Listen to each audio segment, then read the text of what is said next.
Mokambito, administrateur ya Société Africom ya Afrique du Sud, akanga mintango alingaki komata na pepo na njili Christo Grobler, esengeli asamba elongo na ministre wa yambo ya kala Matata Ponyo pona makambo ya Bukangalonzo. Bayekoli balingi kotanga kelasi ya minganga na université esengeli bazala na bilembe tuku sambo pe likolo na examen d'état ekati ministre ya kelasi ya likolo pe université mokano mwango mozali pona baye batangi kelasi ya scientifique te elobi ministre Muindo Nzangi.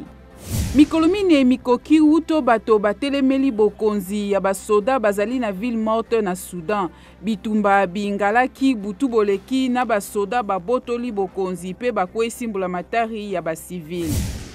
Joe Biden, mokonzi ya États-Unis, akokuta na lelo na bakambi ya lingomba ya politiki na ye ba demokrate pona makambo matali bosaleli misolo mya mboka.